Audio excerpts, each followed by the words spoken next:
அண்மை செய்தி, தமிழ்நாடு அரசு நிலை அறிக்கை தாக்கல் செய்ய உயர்நீதிமன்ற மதுரை கிளை உத்தரவிட்டிருக்கிறது.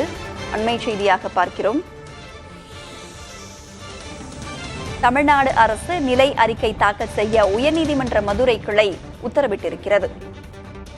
மணல் விற்பனை தொடர்பாக நிலை அறிக்கையை தாக்கல் செய்ய ஆணை பிறப்பிக்கப்பட்டிருக்கிறது. மணல் விற்பனையை ஒழுங்குபடுத்துவது தொடர்பான அரசாணையை அமல்படுத்த வேண்டும் என்று தெரிவிக்கப்பட்டிருக்கிறது. தமிழ்நாடு அரசு நிலை அறிக்கை தாக்கல் செய்ய உயர்நீதிமன்ற மதுரை கிளை உத்தரவிட்டிருக்கிறது. மணல் விற்பனையை ஒழுங்குபடுத்துவது தொடர்பான அரசாணையை அமல்படுத்த எடுக்கப்பட்ட நடவடிக்கைகள் என்ன என்று நீதிபதிகள் கேள்வியினை முன்வைத்திருக்கிறார்கள். மணல் விற்பனையை ஒழுங்குபடுத்துவது தொடர்பான அரசாணையை அமல்படுத்த எடுக்கப்பட்டுள்ள நடவடிக்கைகள் என்ன என்று உயர்நீதிமன்ற நீதிபதிகள் கேள்வியினை முன்வைத்திருக்கிறார்கள். இது தொடர்பான கூடுதல் விவரங்களோடு இணைந்திருக்கிறார் நமது செய்தியாளர் சகாய பிரதிபா. தமிழ்நாடு அரசு நிலை அறிக்கை தாக்கல் செய்ய உயர்நீதிமன்ற மதுரை கிளை உத்தரவிட்டிருக்கிறது. உத்தரவு தொடர்பான விவரங்கள் என்ன? மேலும் நீதிபதிகள் வேறு என்னென்ன கேள்விகளை எல்லாம் முன்வைத்திருக்கிறார்கள், என்னென்ன கருத்துக்கள் எல்லாம் தெரிவித்திருக்கிறார்கள்? அதாவது மணல் விற்பனையை ஒழுங்குபடுத்துவது தொடர்பான அரசாணையில் 4 முறையாக அமல்படுத்த எடுக்கப்பட்ட நடவடிக்கை குறித்து தமிழக அரசு தரப்பில் நிலை அறிக்கையை தாக்கல் செய்ய உயர்நீதிமன்ற மதுரை கிளை உத்தரவு பிறப்பித்துள்ளது. சேலம் மாவட்டத்தைச் சேர்ந்த கார்த்திக் என்பவர் மதுரை கிளையில் பொதுநல வழக்கொன்றை தாக்கல் செய்திருந்தார். அதில் தமிழகத்தில் மணல் குவாரி நடவடிக்கைகள் அரசால் மட்டுமே செய்யப்படுகிறது. TN Sand எனும் செயலி மூலமாக பொதுமக்களும் லாரி உரிமையாளர்களும் பதிவு செய்து மணலை வாங்கிக் கொள்ளலாம்.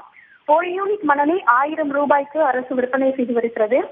ஆனால் திருச்சி கனிம வளத்துறையின் தலைமை பொறியாளர், பெயர் பொறியாளர், தஞ்சை கனிம வளத்துறையின் பெயர் பொறியாளர் ஆகியோர் தங்களின் கட்டுப்பாட்டில் கீழ் உள்ள மணல் கிடங்கில் அவர்களுக்கு சொந்தமான நபர்கள் மூலமாக பதிவு செய்து மணலை 1000 ரூபாய்க்கு பெற்றுக் கொள்கின்றனர்.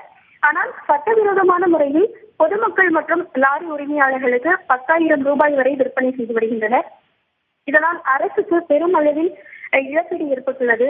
ஆகவே மணல் விற்பனை தொடர்பான அரசாணையில் 4 முறையாக அமல்படுத்தினால் இது போன்ற தவறுகள் தவிர்க்கப்படும். ஆகவே அதை முறையாக அமல்படுத்த உத்தரவிட வேண்டும் என கூறியிருந்தார். இந்த வழக்கை விசாரித்த நீதிபதிகள் சுரேஷ்குமார், அருள்முருகன் அமர்வு மணல் விற்பனையை ஒழுங்குபடுத்துவது தொடர்பான அரசாணையில் 4 முறையாக அமல்படுத்த எடுக்கப்பட்ட நடவடிக்கை குறித்து தமிழக அரசு தரப்பில் நிலை அறிக்கை தாக்கல் செய்ய உத்தரவிட்டு வழக்கை ஜூன் 3ஆம் வாரத்திற்கு ஒத்திவைத்திருக்கிறார்கள். இந்த நிலை அறிக்கையை எப்ப தாக்கல் செய்யணும் அப்படின்னு ஆணை பிறப்பிக்கப்பட்டிருக்கிறது? ஏதேனும் கால அவகாசம் கொடுத்திருக்கிறாங்களா? அதாவது வழக்கு விசாரணையானது ஜூன் 3ஆம் வாரத்திற்கு ஒத்திவைக்கப்பட்டுள்ளது. அதற்குள்ளாக அரசு தரப்பில் இந்த அரசாணை, அதாவது மணல் விற்பனையை ஒழுங்குபடுத்துவது தொடர்பான அரசாணையில் 4 முறையாக அமல்படுத்தப்பட்டிருக்கிறதா, அதற்கு என்னென்ன நடவடிக்கைகள் எடுத்திருக்கிறார்கள் என்பது தொடர்பாக அதற்குள்ளாக நிலை அறிக்கையை தாக்கல் செய்ய வேண்டும். விவரங்களை வழங்கியமைக்கு நன்றி சகாய பிரதிபா.